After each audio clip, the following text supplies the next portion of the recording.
Living Water School was birthed out of my firstborn child, who I call him a powerful child. Basically that's a child who, the typical child who doesn't like to sit in their seat, very opinionated, always asking why, just dances to the beat of a different drum. Usually the child who would get a label slapped on them if they were in the public school. Thank goodness he was born to a mom who worked in public and private schools and detected his path very early in the game. So when he finished preschool, I left the school we were working. And that preschool, that school, it was a pre-K through 12th grade school. It actually was closing down when we left. And he was in timeout all the time. Now, the teacher was really sweet. And this is not a situation where I want to criticize her, but she just didn't quite know how to handle my precious one.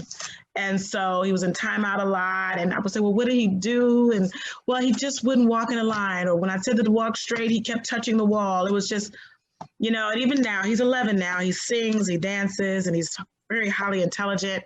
He's engaged in dialogue with Eva Brand at St. John's College in one of her seminars, even though he's 11.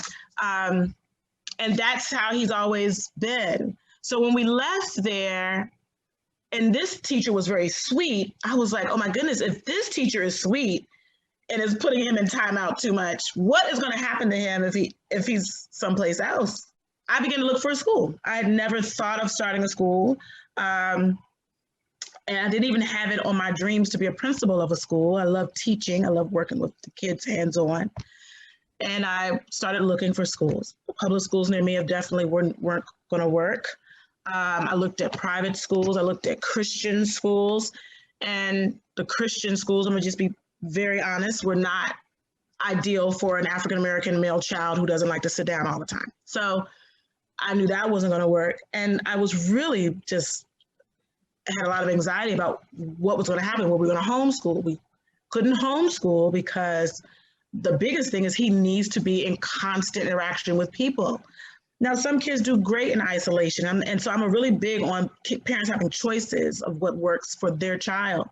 But my child needs to be constantly learning about social cues, how to relate to people, how to be considerate of others, how to think before he speaks. And that I found worked for him if he was not just always being told what to do, but living it out.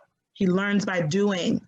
So I knew that homeschooling would not be good for him. As my husband and I said, when he's in isolation with us too long, he becomes a little strange. So we needed him to just really kind of be in that mix of engaging with people so that could be cultivated. So I was really at a place where there was no place for him, and I did not know what I was going to do. And I came across an ad, just popped across my Facebook page for Fairhaven School in Upper Marlboro.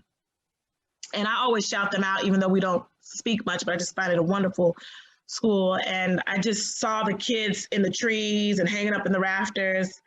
I didn't even need to see anything else. And I was like, this looks like it would be ideal for him, because he's my child that is not going to sit at his desk. He's going to, like today, he was laying out on the carpet.